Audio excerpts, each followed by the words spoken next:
कभी कभी ऐसी खबरें आती हैं जो आपको एक बार के लिए रोककर सोचने पर मजबूर कर देती हैं। आज 20 जनवरी 2026 की ये खबर बिल्कुल वैसी ही है।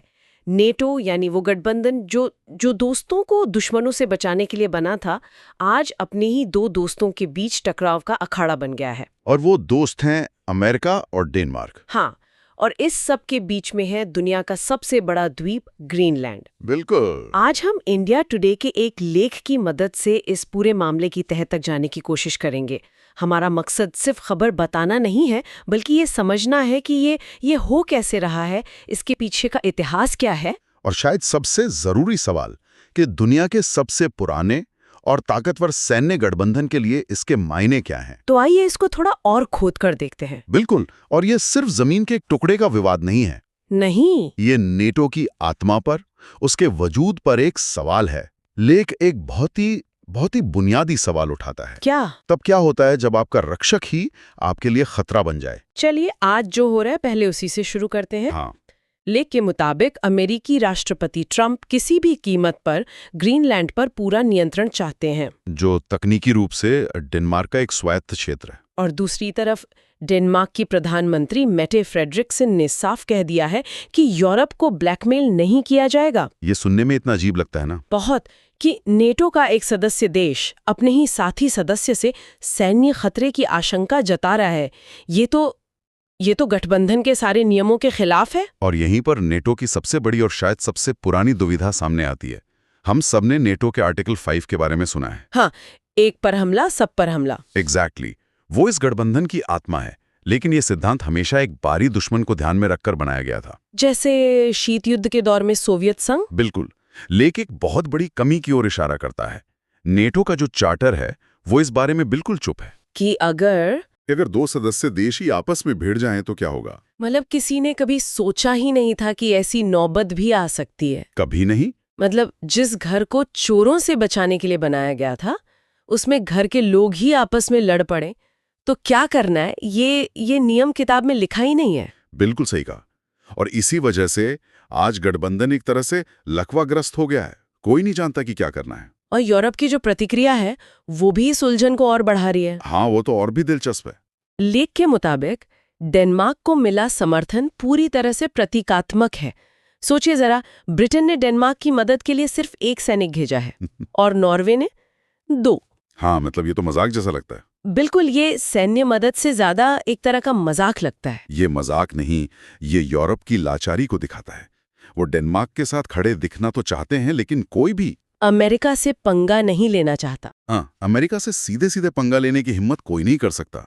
जो गठबंधन का सबसे ताकतवर देश है, वो जानते कि 1 या 2 सैनिक भेजने से जमीन पर कोई फर्क नहीं पड़ेगा, लेकिन इससे वो एक पॉलिटिकल मैसेज दे रहे हैं।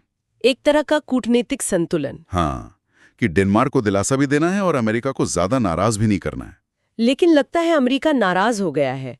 लेख बताता है कि ट्रंप ने इसके जवाब में उन सभी देशों पर 10% का टैरिफ लगा दिया है जो डेनमार्क के साथ खड़े हैं। तो अब ये आर्थिक जंग भी बन गई।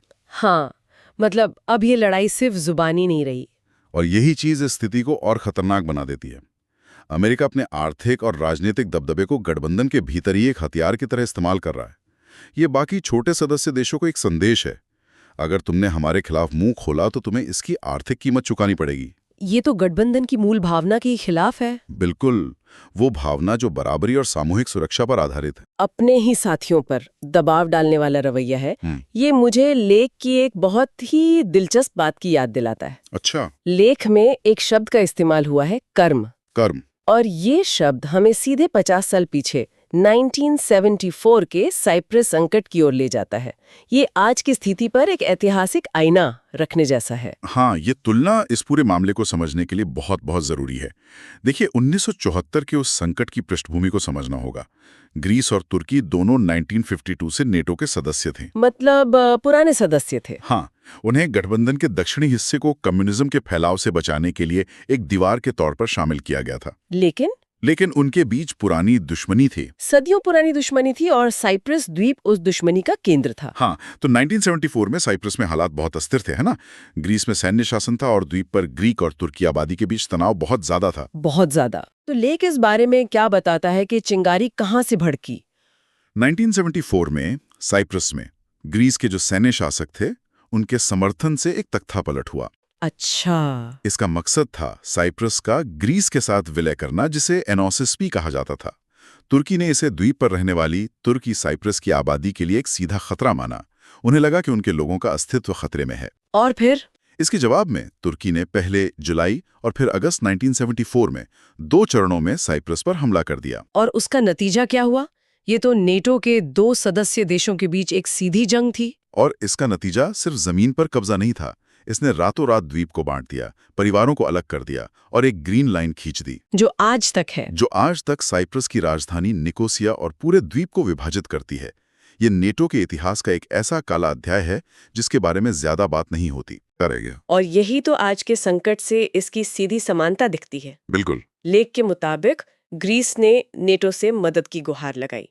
वो एक सदस्य देश थे जिन पर दूसरे सदस्य देश ने हमला किया था। हाँ, उन्होंने मदद मांगी थी। लेकिन गठबंधन ने कुछ नहीं किया, वो बस चुपचाप देखता रहा। और सबसे बड़ी विडंबना, हाँ, वो ग्रीस के पूर्व वित्त मंत्री यानिस वरूफाकिस का बयान, जिसका जिक्र लेख में है। हाँ, वो बयान आज के संदर्भ में बहुत मायने रखता है। उन्होंने कहा कि उस समय 1974 में डेनमार्क जैसे देशों ने ही ये तर्क दिया था कि नेटो का काम सदस्यों को एक दूसरे से बचाना नहीं है। उनका कहना था कि नेटो बाहरी दुश्मनों के लिए है। हाँ, और अब 50 साल बाद जब डेनमार्क खुद उसी स्थिति में है, तो वरूफाकिस ने तंज कसते हुए कहा, डेनमार्क क्लब में आपका स्वागत है।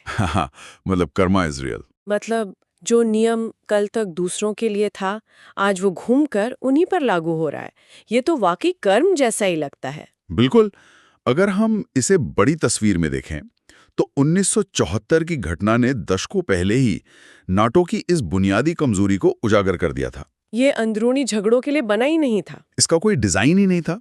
उस समय गठबंधन इसलिए बच गया क्योंकि ग्रीस कोई बहुत बड़ी ताकत नहीं था और वो विरोध में नाटो के सैन्य ढांचे से बाहर निकलने के कुछ साल बाद 1980 में वापस भी आ गया था। लेकिन आज का सवाल बहुत बड़ा और कहीं ज्यादा खतरनाक है। क्या ये गठबंधन अपने सबसे ताकतवर सदस्य की चुनौती से बच सकता है? तो ये साइप्रस वाला मामला तो आज की स्थिति को समझने के लिए एक तरह से आईना दिखाता है, लेकिन मुझे लगता है कि आज की स्थिति उस वक्त से भी ज्यादा गंभीर है। कैसे? एक तो ताकत का जो असंतुलन है वो जमीन आसमान का है। हाँ, ये बात तो है। लेख में आंकड़े साफ दिए गए हैं।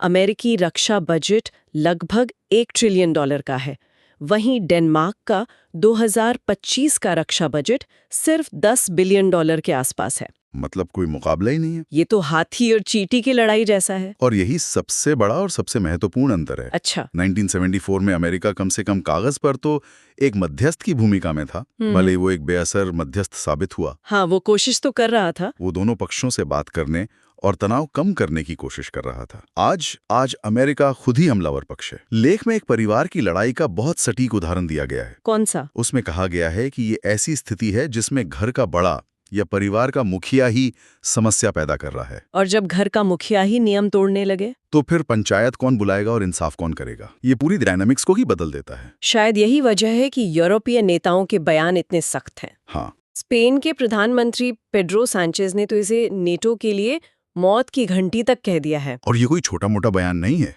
नहीं, इससे पता चलता है कि यूरोप इस खतरे को कितना बड़ा मान रहा है। 1974 में ये गठबंधन के किनारे पर एक दरार थी। आज ये उसकी नींव पर सीधा हमला महसूस हो रहा है। बिल्कुल। हाँ, क्योंकि ये गठबंधन की मूल विचार पर ही सवाल उठाता है। अगर सबसे शक्तिशाली सदस्य अपनी मर्जी से, अपनी ताकत के दम पर किसी दूसरे छोटे सदस्य की संप्रभुता को चुनौती दे सकता है, तो फिर छोटी देशों का क्या? तो फिर लिथुआनिया, लातविया या एस्टोनिया जैसे छोटे देशों के लिए इस गठबंधन में रहने का क्या मतलब रह जाता है? उनकी सुरक्षा की गारंटी कौन देगा? कौन देगा जब सबसे बड़ा गारंटर ही खतरा बन जाए? ये विश्वास का संकट है। तो अगर हम इन सभी बातों को जोड़कर देखें तो इसका कुल मतलब क्या निकलता है? ये सब घूम फिरकर एक सुरक्षा गठबंधन के मूल वादे पर आकर टिक जाता है। हाँ। जैसा कि लेख में एक बहुत ही असरदार लाइन में कहा गया है, नेटो में दोस्त दुश्मन बन सकते हैं और तब आप अकेले खड़े होते हैं। और ग्रीस ने 1974 में सच्चाई का अनुभव किया था। और आज डेनमार्क उसी कगार पर खड़ा है। और इस पूरी शतरंज की बिसात पर हम उन लोगों को भूल रहे हैं जिनकी ये जमीन है। ग्रीनलैंड के लोग। हाँ, यानी ग्रीनलैंड के लोग। लेख इस पहलू पर भी थोड़ी रोशनी डालता है। वहां के लोग, जो ज्यादातर इनुइट समुदाय के हैं, वो अपना भविष्य खुद तय करना चाहते हैं। उनके पास स्वशासन तो है ना? एक हद तक है, लेकिन रक्षा और विदेश मामले अभी भी डेनमार्क ही संभालता है। इस पूरी भू राजनीतिक खींचतान में उनकी आवाज कहीं दब सी गई है। मतलब वो क्या चाहते हैं? वो ना तो अमेरिका के हाथ में जाना चाहते हैं और ना ही पूरी तरह से डेनमार्क के अधीन रहना चाहते हैं। वो अपनी पहचान और अपने संसाधन खुद नियंत्रित करना चाहते हैं। ये एक बहुत जरूरी मुद्दा है। हम बड़ी शक्तियों की बात कर रहे हैं, लेकिन जमीन पर रहने वाले लोगों की अपनी आकांक्षाएं हैं। बिल्कुल। और इस सब के बीच नाटो का नेतृत्व कहाँ है? लेख के मुताबिक नेटो प्रमुख मार्क रोटे इस पूरे मामले पर चुप्पी साधे हुए हैं, जबकि ट्रंप सोशल मीडिया पे दावा कर रहे हैं कि वो उनके साथ लगातार संपर्क में हैं। ये खामोशी भी बहुत कुछ कहती है ना? ये खामोशी गठबंधन के भीतर के पक्षाघात को दर्शाती है। नेतृत्व को भी समझ नहीं आ रहा है कि स्थिति से कैसे निपटा जाए। अगर वो डेनमार्क का पक्ष लेते हैं तो वो अमेरिका को नाराज करते हैं, और अगर वो अमेरिका का पक्ष लेते हैं तो वो गठबंधन के बाकी सभी सदस्यों का विश्वास खो देते हैं। तो उनकी छुप्पी एक मजबूरी है। एक मजबूरी है, लेकिन ये मजबूरी ही गठबंधन की कमजोरी को और ज्यादा उजागर कर रही है। ये एक बहुत बड़ा सवाल खड़ा करता है, क्या विश्वास पर बना कोई गठबंधन तब टिक सकता है जब वो विश्वास सबसे ऊपर से, सबसे शक्तिशाली सदस्य द्वारा ही तोड़ा जाए? तो आज हमने देखा दो सहयोगियों के बीच एक आधुनिक क्षेत्रीय विवाद, एक ऐसी ऐतिहासिक घटना जो 50 साल बाद कर्म की तरह लौट कर आई है, और नेटो के अस्तित्व के लिए एक बहुत ही मौलिक और गहरी चुनौती। ये कहानी सिर्फ जमीन के एक टुकड़े या दो देशों के बीच के तनाव की नहीं है, बल्कि उस व्यवस्था की है जिसने 75 सालों से ज्यादा समय तक पश्चिमी दुनिया को एकजुट रखा है। बिल्कुल। और अंत में मैं श्रोताओं के लिए एक सवाल छोड़ना चाहूंगा। जी। ये लेख नेटो के सैन्य और राजनीतिक पहलुओं पर बहुत गहराई से बात करता है, लेकिन 21वीं सदी में गठबंधन के विचार का क्या मतलब रह जाता है जब किसी एक सबसे शक्तिशाली सदस्य के राष्ट्रीय हित, सामूहिक सुरक्षा की प्रतिबद्धताओं पर इतनी आसानी से हावी हो सकते हैं? जब क्लब के नियमों को ही उसका सबसे प्रभावशाली सदस्य चुनौती देने लगे, तो क्या उन नियमों का कोई मतलब रह जाता है? ये एक ऐसा विचार है जिस पर गौर किया जाना चाहिए।